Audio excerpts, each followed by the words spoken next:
Cybernetics, where are you? Super-cybernetic heroes to the rescue.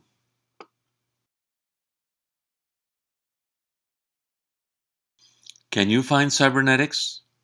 Probably with the help of the internet you can, but don't be so sure you'll always get the right answer. Cybernetics is hard to find in many books about the history of science. It is also hard to find in the classification of scientific disciplines. To make sure we're not missing any important source, we shall go back all the way to 1848. Augusto Comte gave a classification of the sciences back then. Let's start there. First of all, astronomy has been recognized as the beginning of scientific thought. People began studying the stars a very long time ago, long before any recorded history.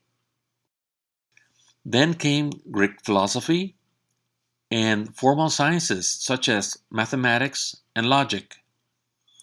The formal sciences stand on their own and provide a dependable foundation for the rest of sciences. After Galileo and Newton, astronomy became a part of physics, and philosophy detached itself from the physical sciences. Chemistry followed physics in the use of the same experimental methods. With the addition of biology and sociology, this graph shows Augusto Comte's classification of the scientific disciplines in 1848. Biology and sociology were placed there because at the time they are said to aspire to become positivistic sciences, meaning obtaining certainty of knowledge. As the arrow on the right shows, certainty in science increases in the direction of the arrow. On the left, we make a note that traditional science is a quest for certainty based on cause and effect that separates the true from the false using syllogistic logic. In this search, we cannot help but notice a brilliant observation made by Comte, shown in yellow to the left. Take a few seconds to read it.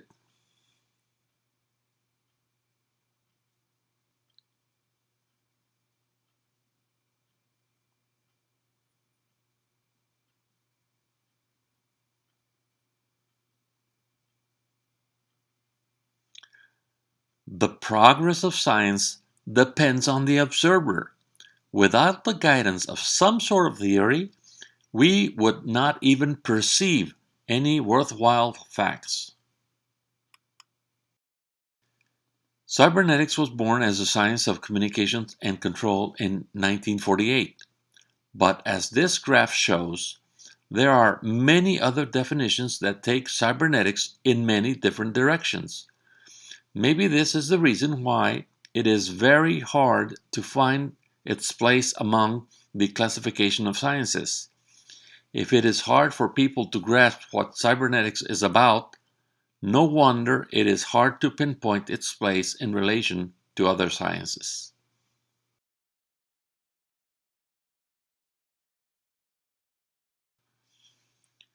We can feel very fortunate to have Google and Wikipedia to search for cybernetics.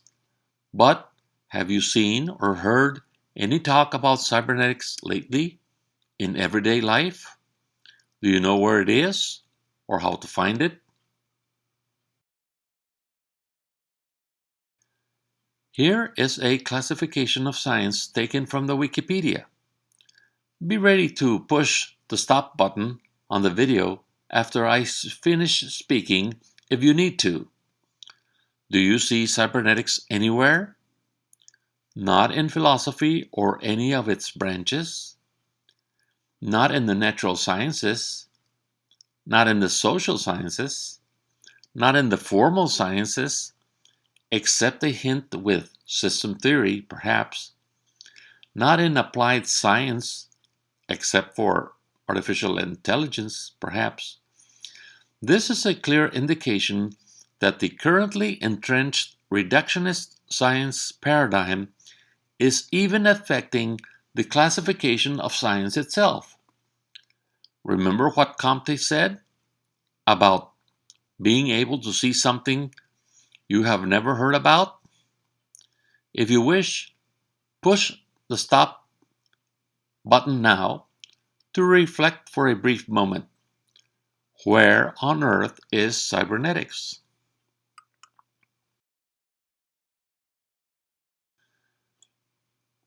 Let's go back to describing traditional science using big blocks of knowledge and then some smaller blocks starting from left to right. First, philosophy and the formal sciences. Then we have physics leading to chemistry, which leads to biology and to psychology and sociology. Then we add some of the interdisciplinary sciences such as molecular biology and astrophysics. It is urgent to show how cybernetics fits into the picture. Please notice that we are calling this the non-purposeful positivistic scientific view. This is the idea of science that most people carry in their heads if they do so at all. Now, this is how cybernetics got started, through the joint collaboration of other sciences.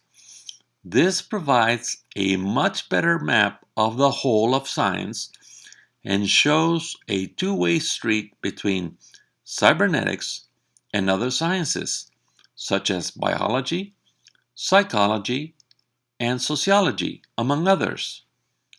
Clearly, at least these three earlier sciences also belong in the upper realm of informed systems and therefore are subject to cybernetic laws, methods, ways of thinking and making sense of the world.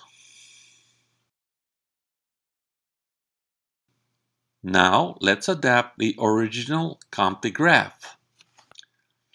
This addition could very well represent the split suffered by science when traditional science, led by physics, realized it did not have answers for either the living systems or other non-living systems showing a purpose.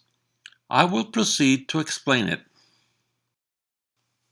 First of all, please notice we have added colored orange, nuclear physics, relativity, and the Big Bang, all having to do with randomness.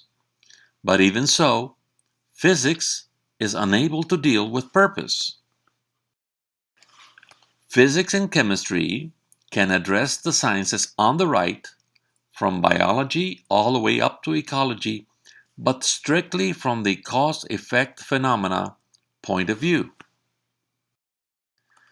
Next, we have an attempt to understand non-living systems.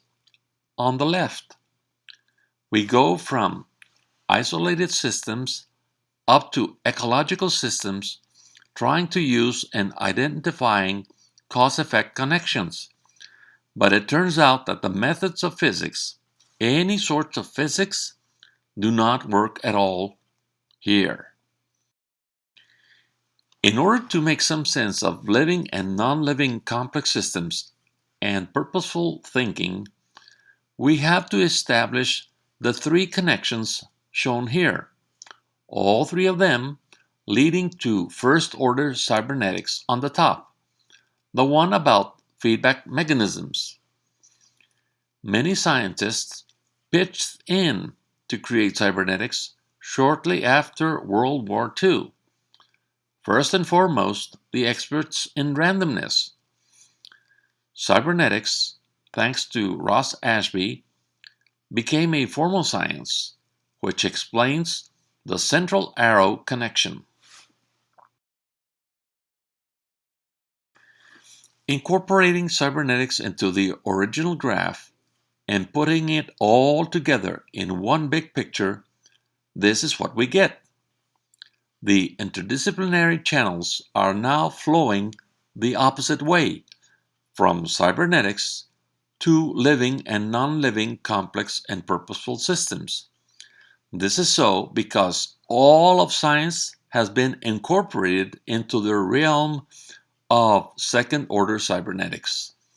This is why the graph has turned from blue, representing physics and the physics paradigm, to the color orchid, representing the cybernetic paradigm, with a very small patch of blue remaining on the left. It is time, and we are ready, to add this graph, the related subjects proper of cybernetics. Shown in gray are the sciences directly related to information, such as robotics, artificial intelligence, and others, on the left. Those dealing with living systems are on the right, colored green. Now we add those that have to do with mathematics in the center, in black, all of them related to cybernetics. Now we add complexity science, self-organization, and other cybernetics-prone fields colored in licorice. And finally, we add the governance sector, including law, politics, economics, collective intelligence, etc., colored in navy blue with a green border. This is the specialty of management cybernetics. As to our original question, where is cybernetics? As you can see, cybernetics is all over the place, in most every aspect of everyday life. Here is an optional map of cybernetics, showing second-order cybernetics, and then observing systems, setting the stage for the two different scientific paradigms, the cybernetic paradigm and the experimental paradigm like in physics. From looking at this map, we can make the assertion that cybernetics is the biggest chunk of the apple of knowledge. I am not saying that this or other maps presented here are the last word. They may not be correct, but they are meant to help you see what has remained hidden for so long, so you can start to draw your own map of science or cybernetics if you want to.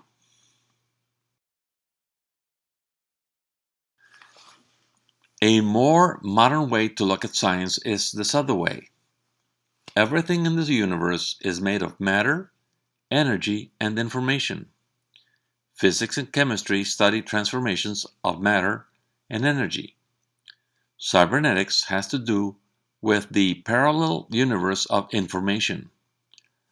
As the Latin roots indicate, in formare means to give form to something. Information is behind what makes a chair, and a human, and not a monkey, a dog, or a cat. It is also behind everything, varying in complexity, in between a human being and a rock.